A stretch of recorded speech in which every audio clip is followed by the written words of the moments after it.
Hello, Revere, and welcome to our Revere Veterans and Community Show. Today we have three great guests.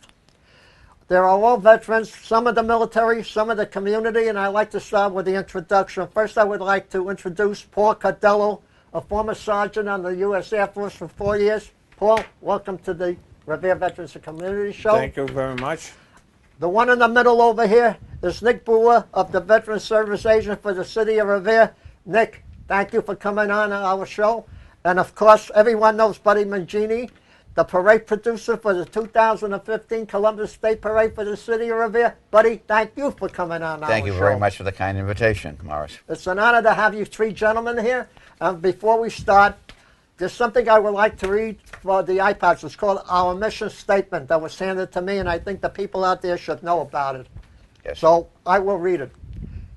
Formally established in January 2011, iPods for Wounded Veterans provides iPods, iPads, e-readers, and other materials to improve the quality of life for our wounded veterans. The intensive rehabilitation they require can take months, even years. These materials provide a diversion, easing the boredom and repetitiveness of the rehabilitation and recovery process. Our Class A security clearance allows us to personally deliver these gifts to military and veteran hospitals and to interact with veterans and their families one-on-one. iPods for Wounded Veterans is made up entirely of volunteers. There are no paid employees.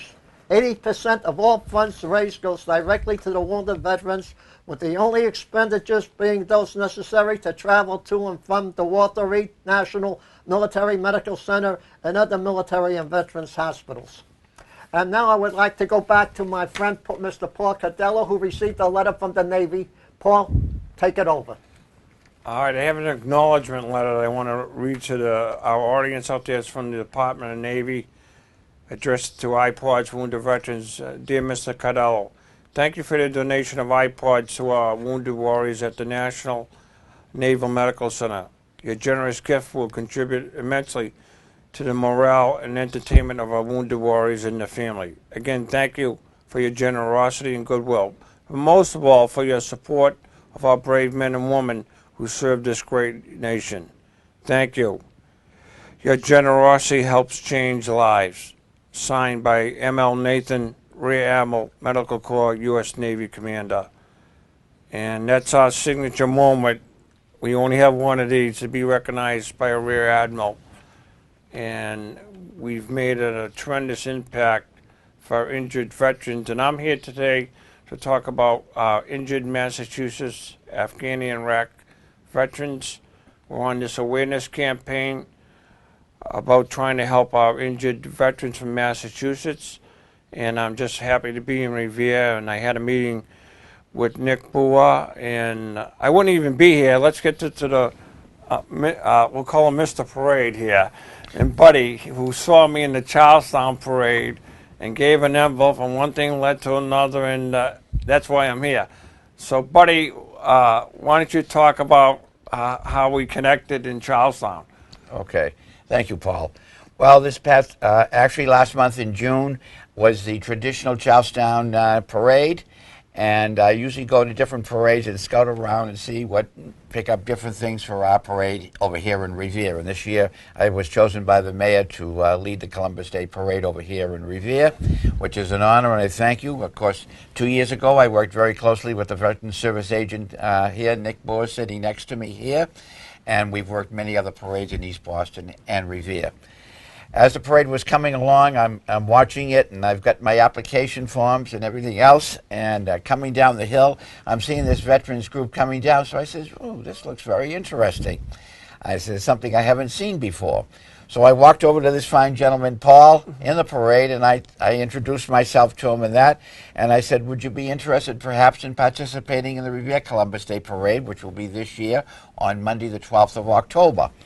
And he says, well, give me whatever you have here, and we connected, okay? And as the parade moved on, then about a few days, I think less than a week later, I received a call from Paul, and he wanted a little information and everything else, that I gave him the best I could. And I said, you need to speak to our Veteran Service Agent, really, Nick Brewer, right here in Revere, who knows a lot about all these veterans organizations. He has more astuteness and knowledge of it than I do. and we moved forward from there. And here we are tonight, right over here. We're going to talk about this wonderful program that Paul has, and also just a little insight to the parade. And Let's turn it that's over. our connection. Yeah, And now let's- turn it over to our Nick. great friend here, Nick Buller. Well, Paul, thank you, Buddy. Buddy came to visit me, and he says to call Paul and to make sure that I contacted him about participating in the Columbus Day Parade. So I told him, no problem. We called Paul, left a message for him. He called me right back. And Buddy happened to still be in the office when he called back. So we made arrangements for him to come down and to tell me what the program was all about. And I was very impressed with Paul's program, the iPads and iPods for wounded veterans. It's a tremendous help to all the veterans who require the assistance of electronics. And I was so happy. I says, we got to get him on TV. I says, we got to get the word out to the community to make sure that Paul's message gets to the community, and hopefully anyone in Revere, any of our veterans in Revere who are in need, Paul will take care of them. So that's the purpose of getting him lined up with Morris, and in order to get the word out to the community, because we have to take care of all our needy veterans and all our veterans who require any assistance that they deserve. So that was the big problem. Was getting together with Morris and introducing Paul to Morris and having him set something up to arrange this meeting here tonight. Thank you, Morris. Thank you. I want to get back to you, Paul. Yes. In case people don't know it out there, you are chairman of the iPad for the Wounded Veterans. Yes, that's correct. Right. What is iPods for Wounded Veterans? Exactly explain that to us. iPods for wounded veterans. Actually, I'm the older generation, like with these gentlemen. So I'm speaking to the newer generation. Thank you. If I mention an iPod, if I mention a tablet, if I mention an iPad, if I mention earbuds, if I mention Bose headphones, they know exactly what I'm talking about. I'm new at this, so I had to get retrained, how to work a tablet with 35 apps on it and all this other stuff. But what it is that we go and see the most severely injured soldiers at Walter Reed National Medical Center in Fort Belvoir, Virginia. We see the ones 2 weeks off the battlefield. They have a Class 8 security clearance from the Massachusetts State House and my state representative, Jane Maselli. And we went there and we found out, well, what do the people need? And they said they needed iPods, because the biggest misconception here is that everybody in America knows they go to Walter Reed or Fort Belvoir, but they only think they have one operation. These soldiers are at Walter Reed for 2 to 3 years. They have between 50 and 30 operations. Just think of what I just said, 15 to 30 operations. So their long rehabilitation process, and this is where the iPod comes in, the MP3 player. It holds 1,000 songs where they can put whatever music they like. They have their headphones, the rehabilitating, and then you get to the iTunes card where they can program their music, and that's how it started. So I'm retired from the Teamsters Local 170, and the Teamsters said, we're not hiring a public relations firm, we're going to make you it. I says, I've never gone to college or anything like that, even though I'm a sportscaster. That's okay, you're going to do it. So what happened was the VFW got involved, now the Disabled American Veterans got involved, and we merged, because this program is way too big for any single organization to handle. Between the three of us, we're able to have a vision here, whether we can handle it all. So out of the 3 trips, each trip is very expensive. It's $60,000. So you're talking almost $200,000 a year that we have to fundraise. But when we started this, our mission is the injured servicemen and women in Massachusetts. They are our #1 priority ahead of national. So we are very well known in Washington, Virginia, and Maryland. They know we're coming. They all we have so much publicity. It's like too much. All right, but in Massachusetts, we're not that known. I mean, like when Buddy saw us, he was like, what is this program? Even though we've been here 4 years, Nick didn't hear about us. Right. So I'm on an awareness campaign all over the state, saying, hey, the electronics are in the warehouse, they're collecting dust. My job is to get them distributed. So I'm going to speaking to all different communities, trying to tell them, you're eligible for this. All you need to do is bring your VA form in. You bring it in, see what your percentage is, and you're going to get some kind of electronics.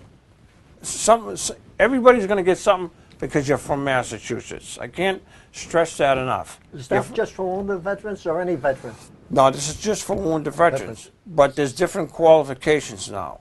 If you came back and served in Iraq and Afghanistan, and say you got in a motorcycle or auto accident, you qualify. If you came back from Iraq and Afghanistan and served, and you got a disease like leukemia, ALS, cancer, you qualify. All right, so the rules change. It's not just battle. All right, if you have post-traumatic stress disorder and they find out about it when you come back, you qualify. So that makes it, instead of 2 categories, it's now 5 categories. So we're trying to service as many veterans as we can. Right. Now, I want to ask you, Paul, when was IPOD established, the organization, if I may? If it formally was established in January of 2011. And we went to and filled out the paperwork. We're a 501c3 nonprofit organization. But what makes us different, we have no paid employees. This is all volunteers. And we have 52 of them. And we need more. And if people want to contact you and do want to volunteer, let them know how they can get to you. They can go on our website, iPodsForWoundedVeterans.org, or call me at 603-770-5765. And so one thing led to another, and we've done 15 trips, and we got 16 and 17 coming up. But it's a long, hard campaign here because I'm going all over to talk about Massachusetts. So what we've done is separate this. We have a national program, and then we have a Massachusetts program. And this is about our Massachusetts injured soldiers. Now, we have a huge misconception here in Massachusetts. Everybody knows we have a lot of soldiers at Eastern Mass and Southeastern Mass. But from Worcester to Springfield to Chicopee, there is a lot of injured soldiers. So one thing led to another, and I just got a call from the commander and the National Secretary of the Sons of Italy. We're going to try to have, either in October or November, one event in Eastern Mass and one event in Worcester where we can get them all in. And we're going to try to get the Veterans Aid and get them all in and distribute the electronics. So, like I said, this is the reason why I'm here in Revere. I can't thank Buddy enough, because this is a major effort for us to get down here, into Revere, into Revere, East Boston, Lynn, Everett area, and tell them what's going on. Right, Paul. I was going to ask you about, your mission, but you, I think, explained it pretty good just now. So I've got to ask you, who's on your board of directors because of the number? Okay, well, it's mainly Army, but they picked me so they can punch me as a punching bag. These Army guys. My co-chairman is Wayne A. Fox from Teamster Local 25. His dad was a World War II pilot. He didn't serve in the military. My VFW liaison officer is former Commander John Parker, United States Army, 2 tours in Vietnam. Teamster liaison officer to Washington is President Joe Savanti from Local 122 out of South Boston. He does all the government connections in Washington and in Massachusetts. We're meeting with the political powers to be and talking about iPods. And our other director is another U.S. Army guy, Ed Williams, Special Operations in Laos and Cambodia when we weren't supposed to be there. And if you see his personal file, it'll say Ed Williams and everything else is blacked out. So we'll just leave it at that, okay? And that's how it started. Now we have 9 board of directors. We have 2 physical therapists, Dr. Karen Clark from Boston Medical Center, and the top therapist, Kathleen McKenna from Winchester Hospital.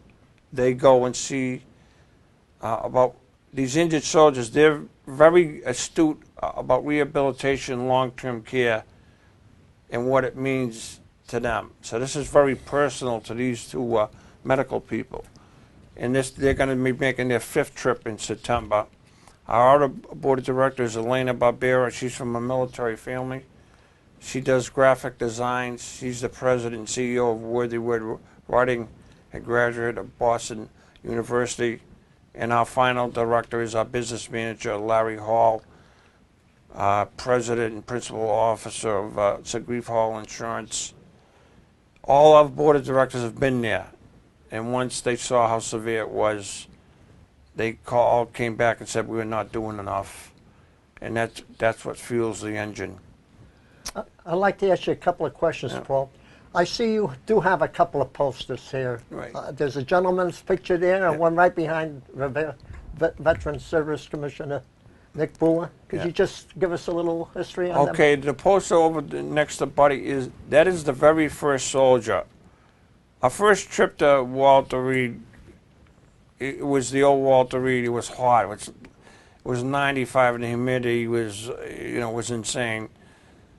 And the old Walter Reed was high security. And the Teamsters picked up 7 of us at the World War II monument, and we went there. But this is when the height of the war. We got into Walter Reed, and we had 2 MPs come out with M16s, and they scanned the van, put us over the side. Then they put another police car in front of us and a police car in back of us. And then we went in, and we kept going up and down these hills, up and down the hills. And then we come up this hill, and we see about 65 amputees in wheelchairs. And like nobody said nothing. We were all spellbound. So the policeman put us over to the right. The only one that let me get out of the van, and I had to go see the director of the Malone House, they call it. And he says, "Oh yeah, we were expecting you." And and they set up the tables and all that stuff. And when we went in, we only had 37 iPods, and there was 90 amputees there. So, we really felt bad, and we felt good, because we put a lot of smiles on the faces, but it didn't happen. So, as you can see in the poster to my left, the Red Sox gave us the yearbook, and we gave out the yearbook with David Ortiz on the cover. He's holding that up. But he is from Stoneham, Massachusetts. His right leg is amputated. He's now being rehabilitated, and he works for the National Park Service in Washington. And I still don't know his name. So That's the gentleman there? Yeah, so he's Mr. Massachusetts. We gave him that's what we call him. Very good. Very good, Paul. Before we continue with the show, I believe you brought in a film that you would like to show. Yes, this is about our trip of all veterans that went to the Washington on the trip. It took me 30 years to go see the wall. I thought I was the only one. When I got on the bus, there was 33 Vietnam veterans just like me. This is our first trip ever going down there with Korean World War II veterans. And we're going to show like a 10-minute piece of it. And this is how it all started. Now you're going to see how iPod started. This is it. And I think so. They're going to show the film now. Yeah, we're going to go right to the video. Had an interesting experience for a young guy, getting into the Corps, giving up your college education temporarily, and your parents having put out $1,000, as you put it. Very interesting. Bob, what's your last name? I neglected to ask you. Well, let's go over that once again. Hunter, Hunter. H-U-N-T-E-R, Bob Hunter. Now, I think you're, do you mind me mentioning the fact that I think you're the senior member of this bus crew? I'm Bob, a little bit perplexed about that. I know how old you are, but I'd like you to tell our audience exactly how old you are. Does it suffice to say 23? Would that be enough? 1923. Should I spell it out? You're going to make me figure Should it I out. spell it I out? think I come up with 87 years. You're just about on the target. 87 years On old. target, You I would look say. like a kid. You look beautiful. Well, that's good living. Listen, Bob, we're so glad that we could have this talk and interview you. It's an experience that I know you'll never forget, and we should appreciate it. You guys were known as the greatest generation, and I can surely understand why. Let me shake your hand, my man. Appreciate the opportunity to Thanks for go back to Washington and see some of those monuments. Yeah, the Second World War there is memorial is. I've never seen that. It's beautiful. You're going to love it. Thanks, Bob. Nice being. We'll see you during the trip. Appreciate the trip. Bye-bye. Well, it's 6:30 in the morning, and Paul's there with Jimmy Maselli, and it appears Fox News is taking some pictures of Paul and the members of his local. Paul's going to get things set up, final preparations. Most of the people are on board already.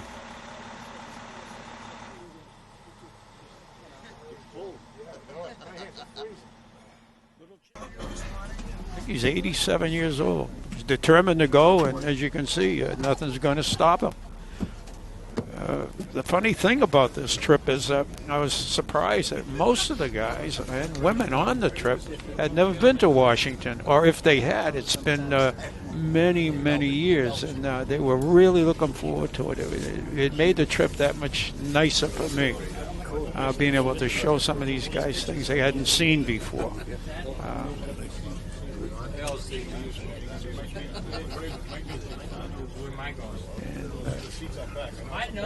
Lou Samiglia, he handled this thing like a military Ed action. Shelley's here. Dolly and Harold are here. Paul Agostino. Could have made a good drill You sergeant. all want to go to the War Memorial Museum at the United States Army Medical Facility in Washington, D.C. We're delivering the iPods to the Commandant over there, and then you people could be at the museum. You can see all what they have, but we get a call coming in from the state health care.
Is there sound on it? Huh? Is that...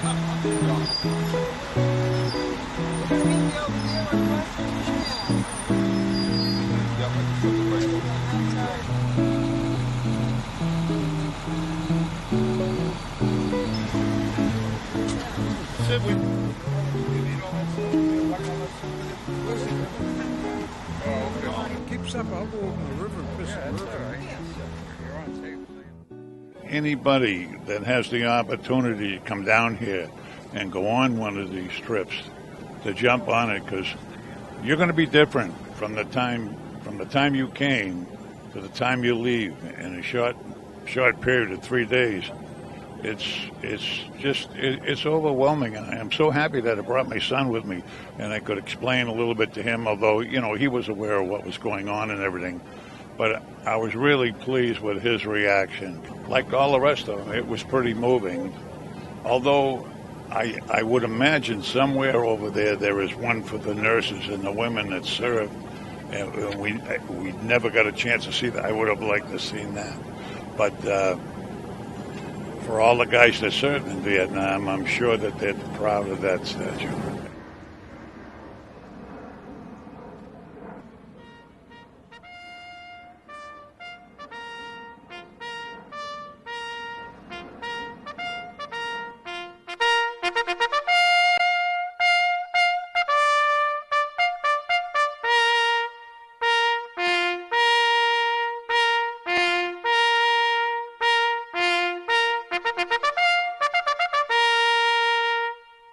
Vietnam Wall Memorial, well, that speaks for itself. I'll tell you. The moving wall we had in Wilmington was beautiful, and I've seen that before.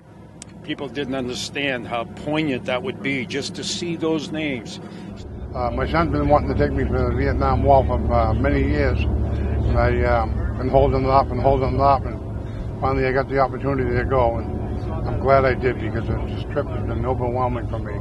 To see the different things that I've seen. The Vietnam War was very important to me because I am a Vietnam veteran, and I had a couple of friends of mine that, from Wilmington,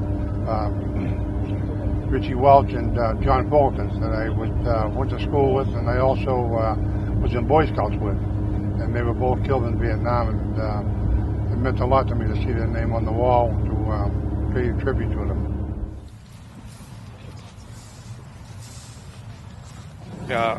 You don't realize it, but when you see one of your friends or your relatives or your son's name there, it just knocks your socks off.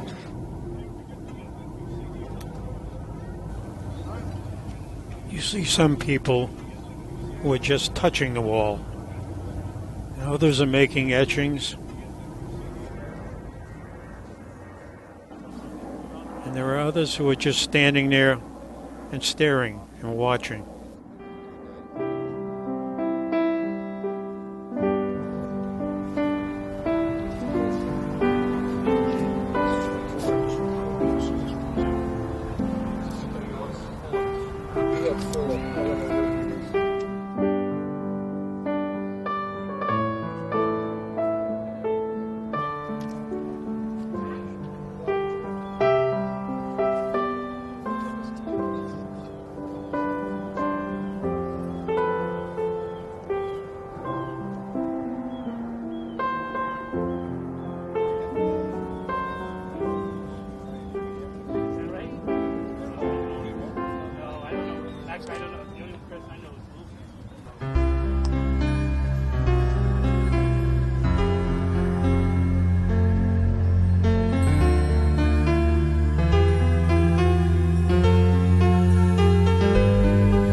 My passion, the Korean Memorial. I thought they did a marvelous job there.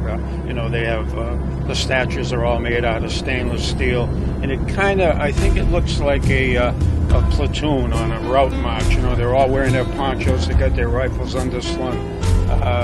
It's a very poignant thing for me because not having served in Korea, or even though I came in at the end of the Korean War, I had friends who did. A couple of kids from high school who didn't come back. So that's my passion.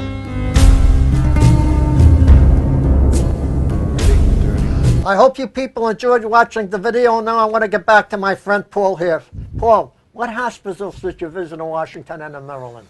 All right, we go to Walter Reed National Military Medical Center, which I believe everybody should have heard of it once, or, you know, at some time or another, if you're involved in any kind of military situation. Then we go over to Fort Belvoir, Virginia, the Traumatic Brain Injury Unit. And then we go to the VA in Richmond. It's a specialized unit, VA, for spinal cord and traumatic brain injuries there. But there's so many injuries, they had to contract a private hospital. It's called Poplar Springs Hospital, and these are the worst of the worst. It'd be like over here if we had a contract Mass General Hospital. And they have to send the worst traumatic brain injuries guys to this hospital. It's a highly secure hospital. And unfortunately, me and Nick talked about this, that the number that's very disappointing is 22. There's 22 suicides a day from injured Afghan and Iraq veterans. We don't have a handle on it, on the brain injuries, and that's our major problem.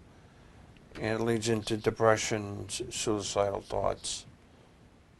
And I can tell you this, we were the first group to go to Poplar Springs in 3 months to see him. So we're giving out $600 worth of electronics, and the captain stood up and he says, "You didn't have to bring us nothing. All you had to do is come and see us." And it was like a standing ovation after he said that. So it's overwhelming, compelling, spellbinding. It's all wrapped up in one. Once you see it, you shake your head. It's very difficult to see 80 amputees. The building is so big, if you can picture 80 amputees in their wheelchairs and their families in one straight row. You can see them all. That's how big this building is. Now, it's very disheartening to see somebody 21 years old who can't spell dog or cat, who can't add 2 and 2. He looks completely normal. Paul, excuse me, every one of those veterans, like I wondered, they usually receive a Purple Heart? It all depends, you know, what the commission is, and we're going to get into that right now with Nick, what the Purple Heart means to the veterans. Well, the Purple Heart goes back to George Washington, actually, and it was reinstituted by General George Patton. And I submitted a letter, a resolution to the Revere City Council 2 weeks ago, and the City Council approved Revere becoming a Purple Heart City. What this means is we would be honoring the Purple Heart recipients in our community. So this works with Paul's program. If we could have the Purple Heart recipients in our community, regardless of what war, although Paul's looking for the Afghan, Iraq veteran, the Purple Heart, anyone who received the Purple Heart, please call my office at 781-286-8119. What we want to do is have a list of all Purple Heart recipients in Revere, because on August 7th is Purple Heart Day, and we wish to have a ceremony honoring all our Purple Heart recipients. And I'm sure we have many in our community.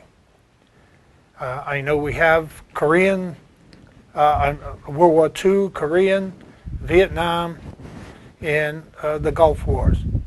So please call my office, 781-286-8119, and we'll have a list of all the names, and we'll honor you for your service to our great nation.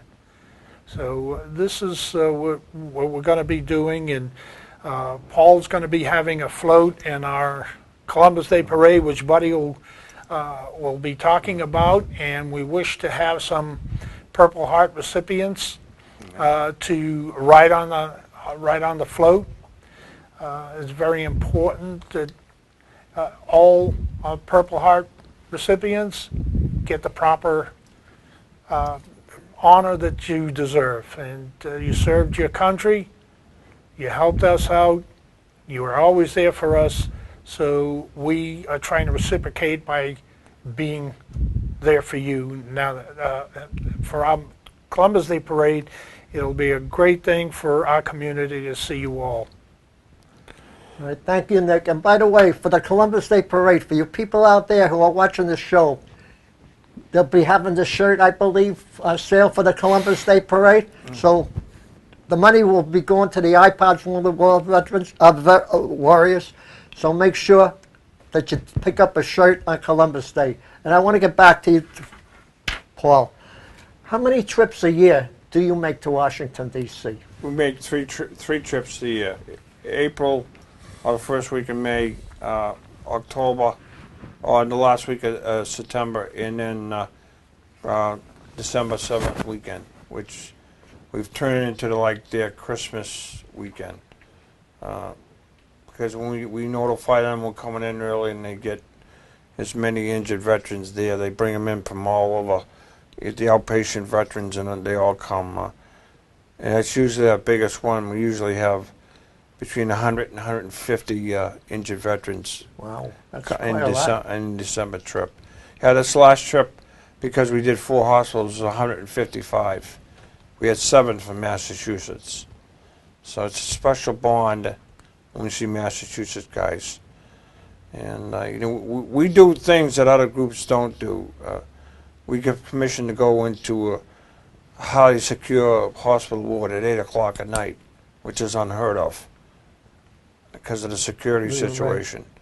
Right. And that's because, we've been there 15 times and everybody's cleared security. And they know what we do and stuff, so.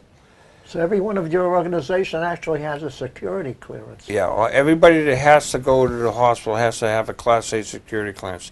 They have to go through the Massachusetts State House and get cleared. If you don't get cleared, you don't go. You stay right at the main gate and sit on the bench. And that's where they'll leave you there for 4 hours. Good. That's good, because that way you have no problems, really. Yeah, there is. Believe me, if you're not on the list, you're not going into Wall 3. It's very simple. You're not going there. End of story. Right. Now I got to ask you, well, it costs a lot of money to make iPods and things. How do you raise the funds? Well, we're a private organization, so we're constantly fundraising. When you start getting into iPads and laptops, you're talking $500 to $600 to $700 for one. So it's very expensive what we're doing, so we have to constantly fundraise. So how do you generate revenue, and how do you buy it? We're into bulk pricing. We buy 250 pieces of an item at once. $700 per piece? No. Well, if we had the money, we could do that, right? But no, we compete against, we have a national account with Target, Costco, BJ's, Best Buy, and Amazon. Whoever gives us the best price wants to move the product. Everything has to have free shipping on it. We never pay for shipping, or we don't buy it. We never put anything on credit.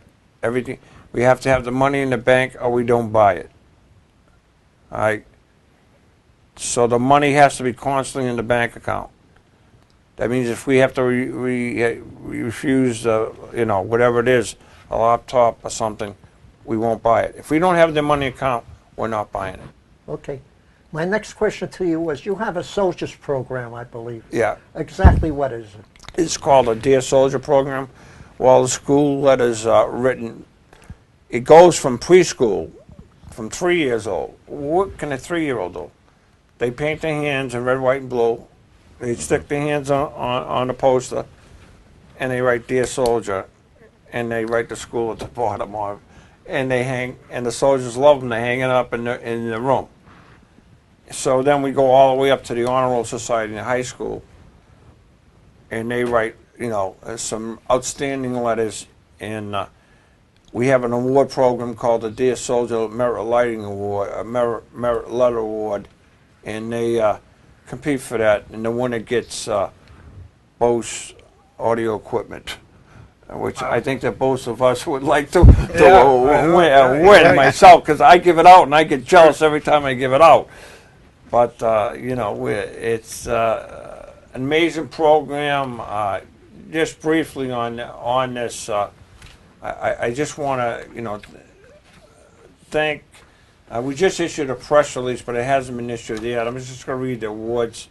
We are pleased to announce that Dear Soldier 2015 Merit of Lighting Award went to the following Wilmington High School juniors: Samantha Pizzi for her volunteer work for iPods over the past 2 years, Jocelyn Ferraro and Kara Martins for their work with the Locals Heroes Club, and teacher Dawn Martell. 2015 Military Community Service Award went to Malden Catholic Junior Brian Lewo of Melrose, a Naval Academy applicant. A 2015 Leadership Award went for their efforts establishing the Dear Soldier program in Needham and Norwood communities, awarded to St. Sebastian seniors John Rourke, who will be attending Colby College, and Charlie Gordon, who will be attending Military College. Dear Soldier First Catholic Middle School Award was awarded to St. Patrick's School of Stoneham for their outstanding heartfelt letter writing.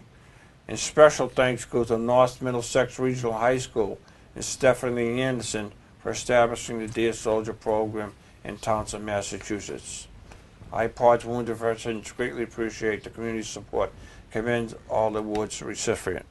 So my goal is here to come to Revere and have a candidate from the Revere High School to compete for the Merit Lighting Award, and maybe we can have somebody from a middle school in Revere compete for the Middle School Year Award. So this is a big moment for us because we're not in this area, and that's what I'm here about, what this program is about. And I've seen soldiers put down $600 worth of electronics and start reading letters right in front of me. That's how much this program means to the injured soldiers. Sure.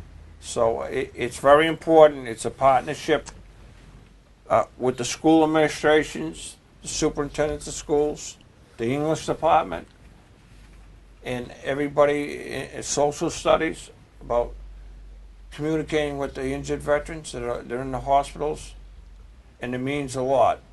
It means a lot. I wish I could take you gentlemen there and just see what one soldier would do reading these letters, and what, and sometimes they ask what school wrote the letters, and they write back to them. So I really wish that we could get a lot of schools involved, but we're doing good. We got 36, so we're up the ladder. We set the goals really high: 3,000 letters for September and 5,000 for December. But hopefully we can get to that goal. And we have all these screen readers that read them all, and they put them in packets. I tell you, Paul, Revere School Department's very supportive to the veterans, especially the Paul Revere School. They do a tremendous Veterans Day ceremony. The Whalen School, and Donna also, she has the kids at CCD, and she has them write letters to the troops. So I'm sure you'll get quite a few letters through Revere school system. Yeah, well, that'll be great. The thing is, right, if we have Revere, right, think about it. We're giving Revere school letters to a Massachusetts veteran from Revere. Okay, this is why it's so important. How can we honor and respect our injured servicemen and women of our current generation? There has to be a support group like Nick and me out there, right? We're talking an all-volunteer army. It's not like draft. When you got drafted, you had to go. It's not like that. It's an all-volunteer army. So, World War II, there was 12% of population that served.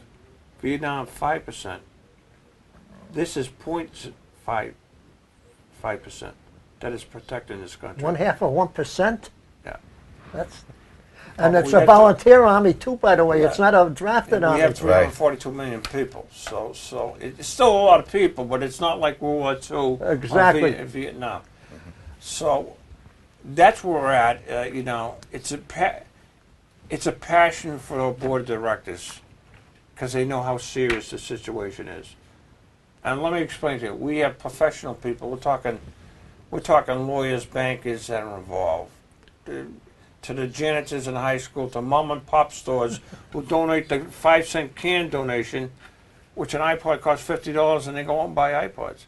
We had 2 kids from Tewksbury shoveled, and they went out and bought a $50 iPod and donated. We have different programs in honor of Korean World War II veterans. They go and buy electronics in memory of the fallen heroes from their families.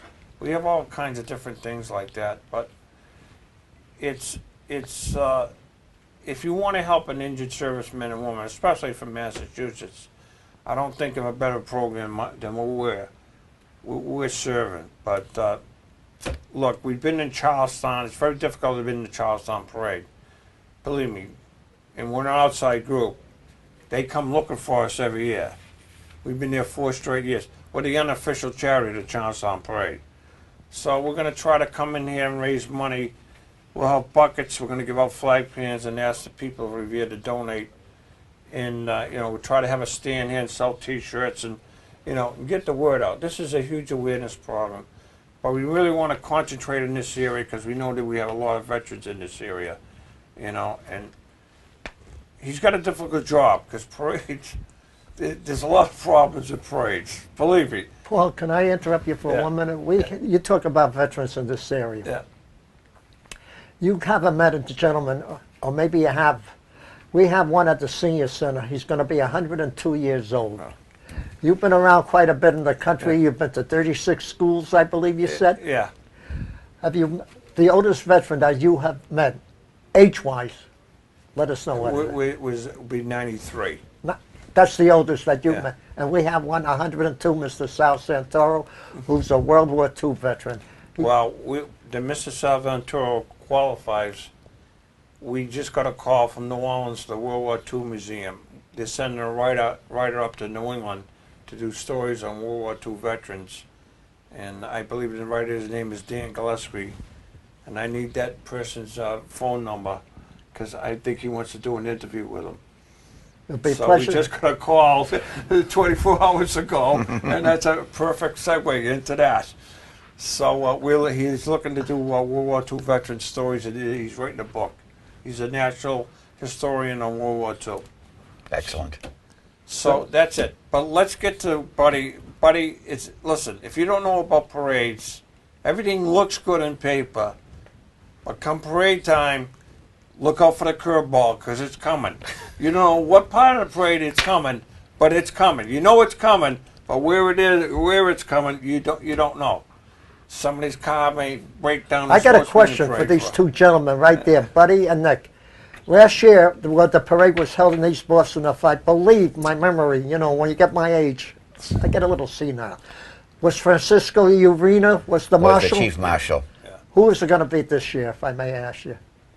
We haven't decided yet. So I did ask you, and I still don't know. So we don't know yet. Okay. Actually, the mayor of Revere is the honorary marshal. Yeah. He's the honorary chief marshal. Yeah. But definitely.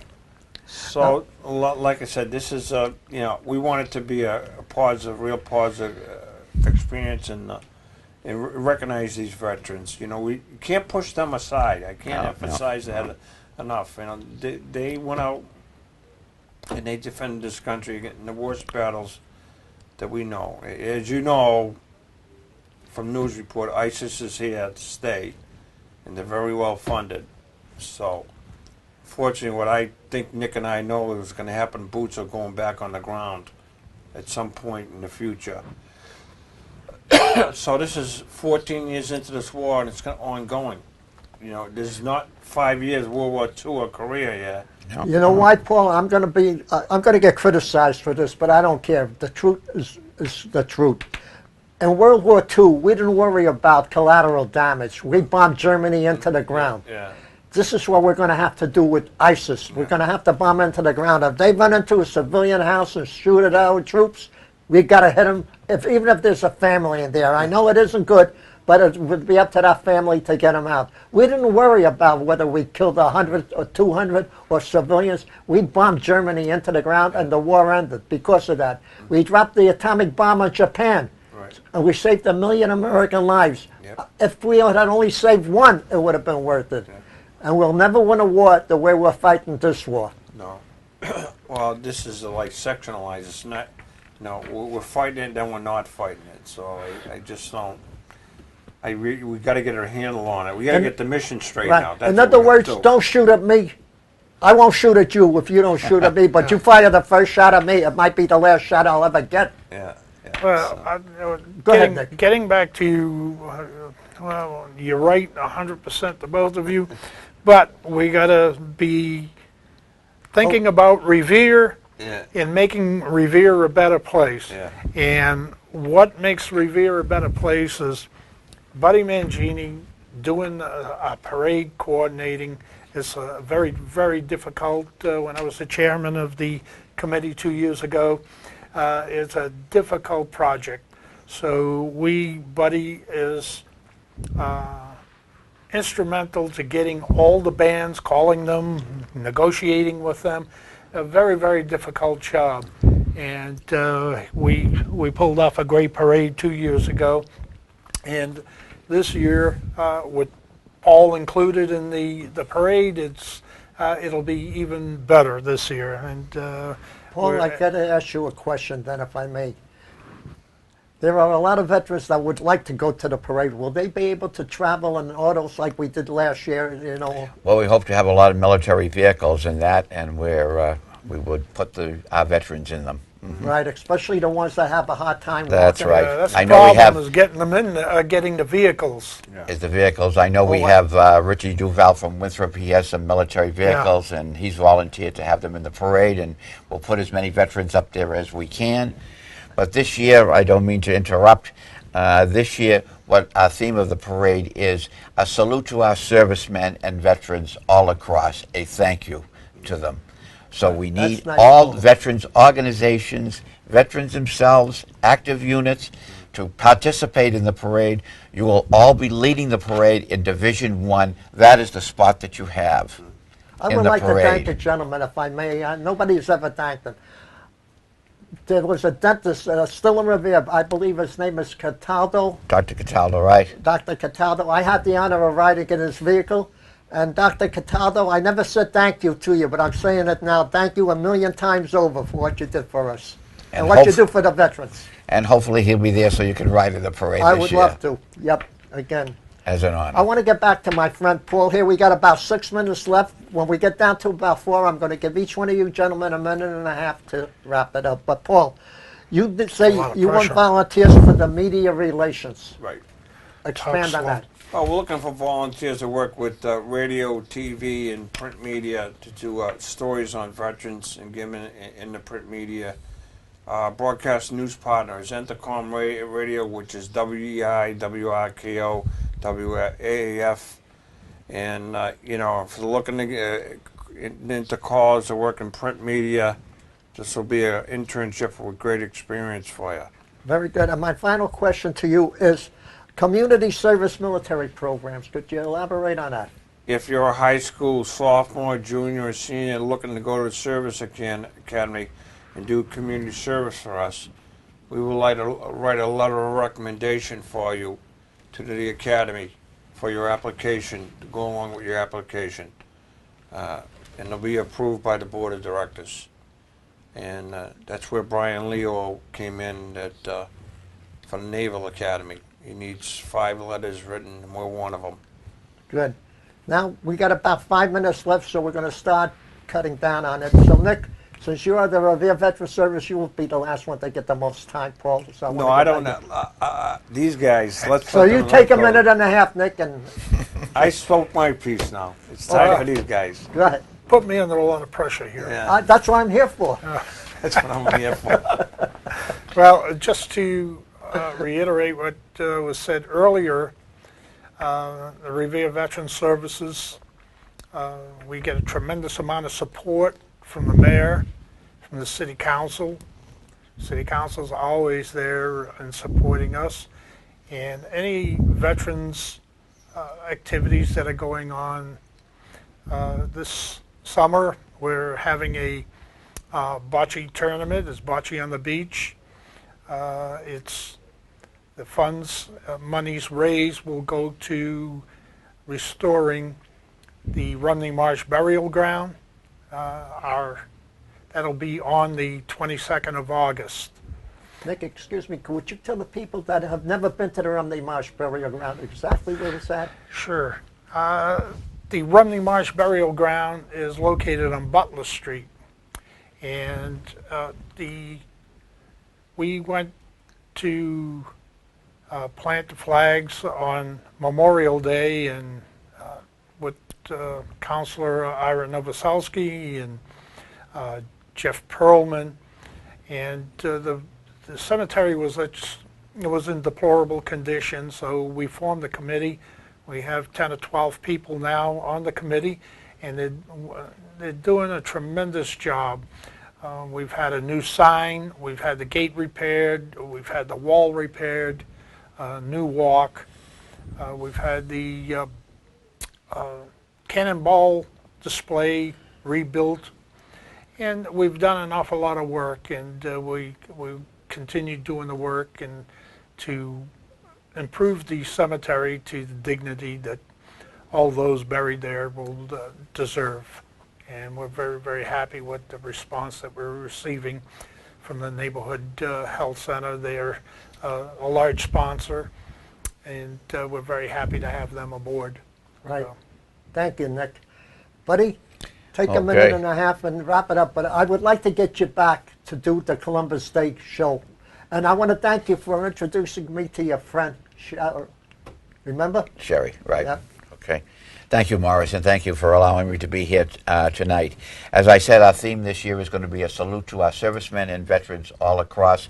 We want to say thank you for all they have done for their country and continue to do for their country. We in the 1st Division, as I said, we will have a lot of military units, marching units, color guards from various veterans organizations throughout the state and the Commonwealth of Massachusetts. And please, I'm going to give you my cell number, which is 857-615-2549. Please call me if you are interested in taking part in our great festivities on Monday, October 12th for the Columbus Day Parade. And please get out there, enjoy, and salute our veterans and clap as they come down the road, Broadway in Revere, please. Right. And we need your help again, so I can't stress, please call me or please call Debbie West from the mayor's office, and her number is 781-286-8111. Please call her or myself, or also the Revere Chamber of Commerce under the direction of Kerry Abrams this year, who is the president, and Stephanie Scopa, who is the executive director. All these people are working hard to make this a great parade this year, and a great salute to all our veterans and servicemen abroad and here in this country. And hopefully that they will come home safe and sound. And we thank you very much. And I want to thank each of you veterans for your service. You, Paul, thank you for your service. Thank you. Nick, thank you for your service. Thank you, Buddy, sir. thank you for your service. Thank you very much. Thank you. And it was a pleasure to have each one of you to come on, and you, Paul, did an excellent job in explaining the iPod program to the people of Revere. So thank you again for that. And I want to close by saying God bless each and every one of you, you, Buddy Mangini, you, Nick Brewer, and you, Paul Cardello, the people of Revere, and especially our service people overseas and in America, too. Thank you all for serving our country. God bless the people of Revere and our great country, the United States of America. And until the next time, we're going to have 3 more, I hope, great guests like we had on today. Maybe one at a time, but we'll have them on. Thank you. All right, thank you.